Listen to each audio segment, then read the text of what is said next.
Assalamualaikum warahmatullahi wabarakatuh. Perkenalkan, saya Ariza Leniovita. Kita akan mempelajari mengenai biologi sel untuk materi kelas 11 SMA. Menurut kamu, sel itu apa sih? Ya, sel itu adalah unit struktural dan fungsional terkecil dari makhluk hidup. Di kelas 10 kita sudah mempelajari mengenai sel prokariot dan sel eukariot. Ada yang ingat? Apa itu sel prokariot dan eukariot? Ya, sel prokariot yaitu sel yang tidak memiliki membran inti sel. Contohnya pada sel bakteri yaitu dari kingdom Monera. Sedangkan sel eukariot yaitu sel yang memiliki membran inti sel. Contohnya ada pada kingdom protista, alga, ada kingdom animalia, misalnya hewan dan manusia, ada kingdom plantae, misalnya pada tumbuhan, dan kingdom fungi, misalnya pada jamur.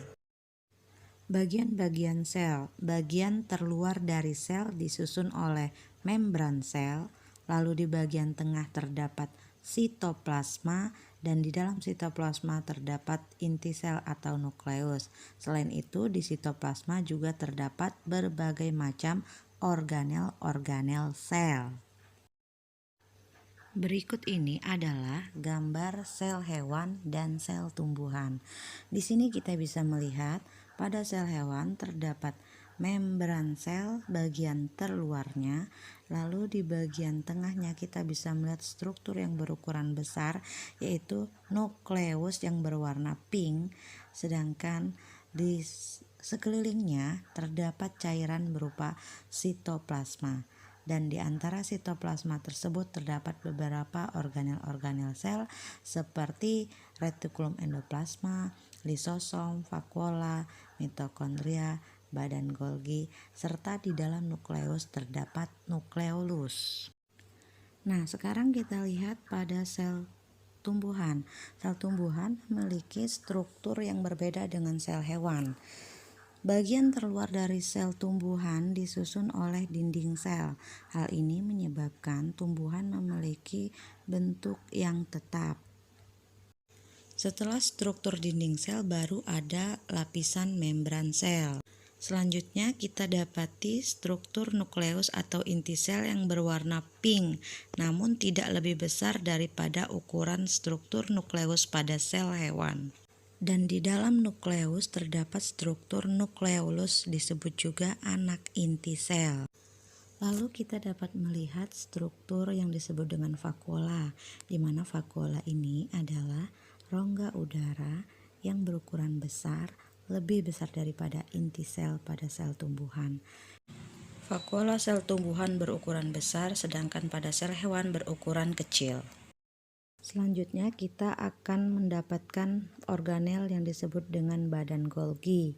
Lalu terdapat juga mitokondria, lalu terdapat retikulum endoplasma, dan juga terdapat kloroplas. Baiklah, sekarang kita akan membahas lebih detail lagi mengenai bagian-bagian sel.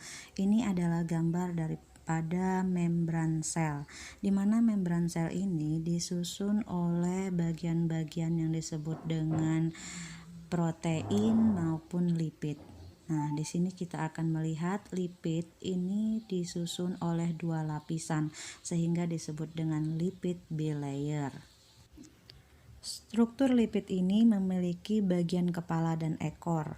Bagian kepala yang berbentuk kuning bola-bola itu bersifat hidrofilik atau suka dengan air, sedangkan bagian ekor bersifat hidrofobik atau tidak suka terhadap air. Selain itu, membran sel juga tersusun atas protein. Struktur yang berwarna ungu itu adalah protein. Nah, protein ini disebut dengan protein integral karena dia berada di antara dua lipid atau di antara lipid bilayer. Protein yang berada di tepi membran disebut protein globular atau protein perifer. Membran sel juga disusun oleh karbohidrat. Karbohidrat yang berikatan dengan protein disebut glikoprotein, dan karbohidrat yang berikatan dengan lipid disebut dengan glikolipid. Karena membran terletak pada bagian terluar sel, maka membran berperan sebagai pelindung sel. Membran yang tersusun atas fosfolipid dan protein mengakibatkan membran bersifat selektif permeabel, sehingga membran berfungsi mengatur masuk dan keluarnya zat dari sel. Berikut ini adalah fungsi dari nukleus atau inti sel, yaitu mengatur seluruh aktivitas sel, di antaranya mengendalikan metabolisme sel, menyimpan informasi genetik dalam bentuk DNA, sebagai pusat sintesis asam nukleat dalam bentuk DNA maupun RNA, mengontrol pertumbuhan sel, serta tempat menyimpan protein. Sitoplasma. Sito itu sel dan plasma itu adalah cairan. Jadi sitoplasma adalah cairan sel.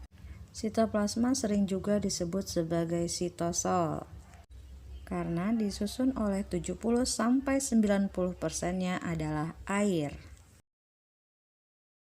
Fungsi sitoplasma yaitu sebagai tempat berlangsungnya reaksi kimia sel.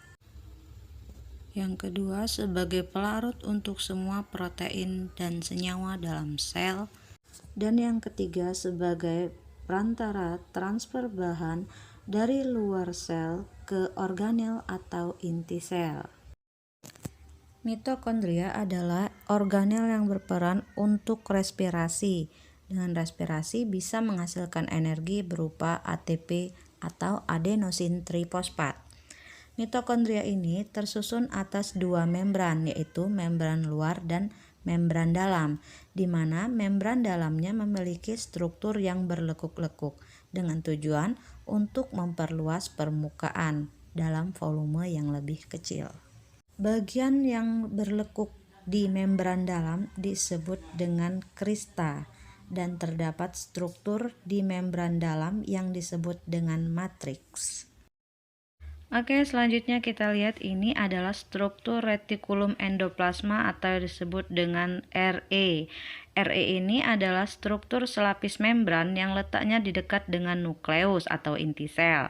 RE ada dua macam, ada RE halus dan RE kasar.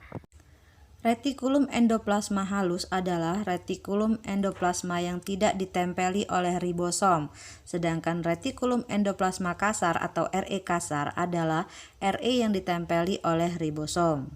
Karena struktur yang ditempeli oleh ribosom, maka RE kasar berfungsi untuk sintesis protein, sedangkan RE halus berfungsi untuk sintesis lemak, metabolisme karbohidrat, dan detoksifikasi racun. Ribosom adalah struktur berupa butiran-butiran kecil yang tidak hanya menempel di RE kasar, tapi juga menyebar di sitoplasma. Ribosom disusun oleh subunit besar dan subunit kecil. Dengan demikian kita ketahui bahwa fungsi ribosom sebagai tempat berlangsungnya sintesis protein. Hal ini akan kita pelajari lebih lanjut nanti di kelas 12 ya. Lisosom merupakan kantong yang dikelilingi membran tunggal yang digunakan untuk mencerna makromolekul. Lisosom ini berisi berbagai jenis enzim yang dapat memecahkan polisakarida, lipid, fosfolipid, asam nukleat, dan protein.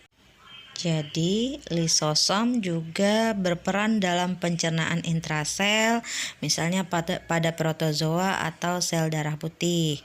Misalnya ketika kita sakit, terserang kuman, virus, bakteri, maka secara otomatis sel darah kita akan memakrofag atau menelan kuman ataupun bakteri yang masuk ke dalam tubuh kita.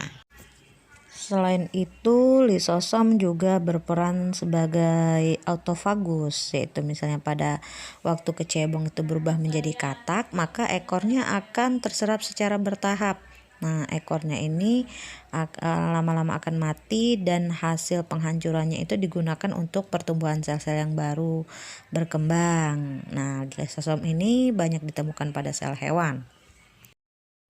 Badan Golgi atau aparatus Golgi. Nah, ini terdapat pada sel hewan, sedangkan pada sel tumbuhan disebut diktiosom. Letaknya biasanya di dekat membran sel.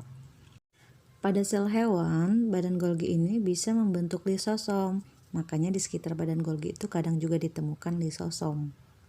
Badan Golgi ini berbentuk seperti kantung atau lumen. Nah, kantung-kantung ini disebut juga dengan vesikel.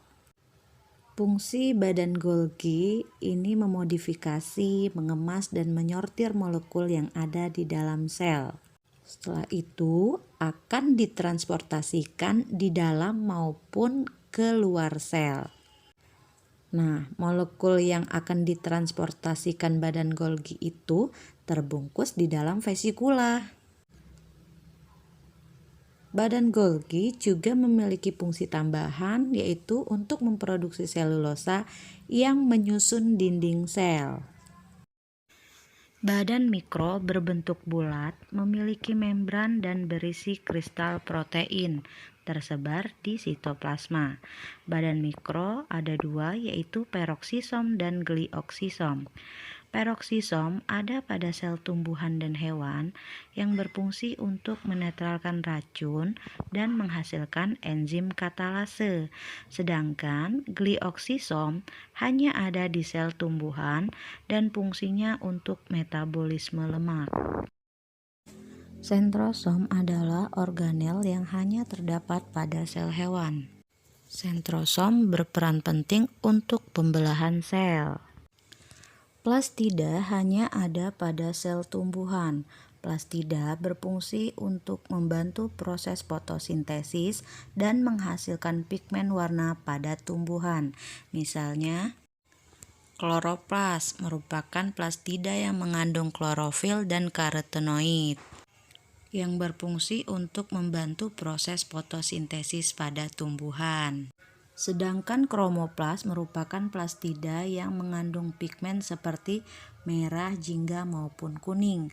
Fungsinya untuk memberi warna pada bunga.